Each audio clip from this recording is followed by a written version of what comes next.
Hey guys, here's what we're going to be making today. It is this little Rilakkuma bento box. I'm not sure if I can call it a plush because it has no stuffing inside it, but this has been requested so much ever since I posted my contest entry for Kawaii Fan 88, where I made a bento box which was pretty similar to this. This is part 1 because I'm just going to show you guys how to make the box itself, but if you would like to see a part 2 where I show you what you can make to go inside, then you can request that in the comments down below and I will certainly do that for you guys. But for now, I'm just going to get started by listing the materials that you'll need. To make this plush, I'm using felt in the colours brown, cream, black and white.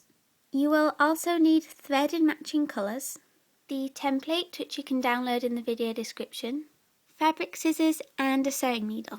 This is optional, but I'm also going to be using this button. Okay, so first we're going to cut out the pieces. Using the template that says outer, you'll need to cut out one piece from brown felt, and from the template that says inner, you'll need to cut one piece from cream coloured felt. The templates are different because the cream piece is slightly smaller than the brown piece. From your white felt, you will need to cut out this oval piece for the nose, and from black felt, you will need to cut out these two eyepieces and this nose and mouth piece. Now that the pieces are cut out, what I'm going to do is I'm going to create the buttonhole.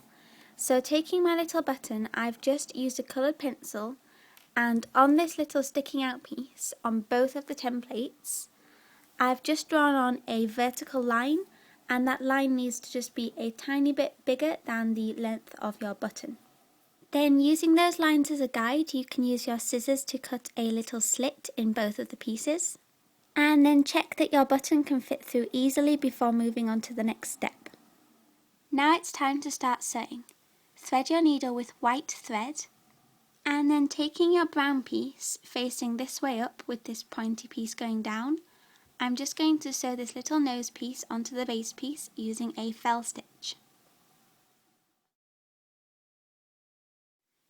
Once you've done that, it should look like this. And now thread your needle with black thread. And using the fell stitch again, I'm just going to sew on the eyepieces and the mouthpiece. And then the face is finished. So now the next thing we're going to do is actually put together these little boxes. So taking your cream coloured piece, we're going to make sure that the bad side, or in my case it's this side because it's got markings on, is on the outside.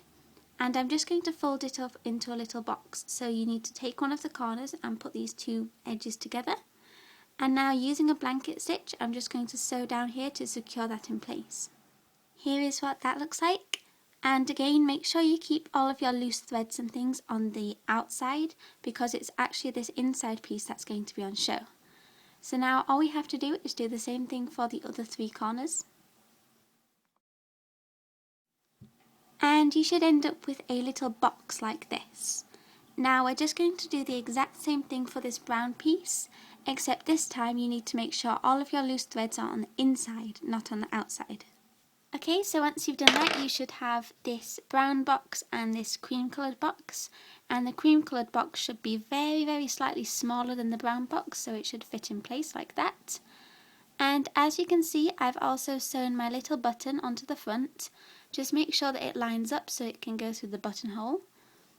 And now we're going to sew these two pieces together. So place the cream piece inside the brown piece, and then the first bit we're going to sew is the little buttonhole. So taking my brown thread and a blanket stitch, I'm just going to sew the blanket stitch all the way around the edge of this little slit. Here is what that looks like. If you like, you can do it in cream thread, but I would prefer to use brown because you want it to look nice on the brown side and it doesn't really matter about the stitches showing on the inside.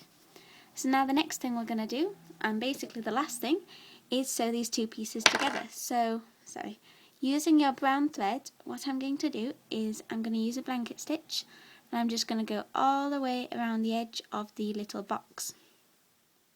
And then once you've done that, then we are finished.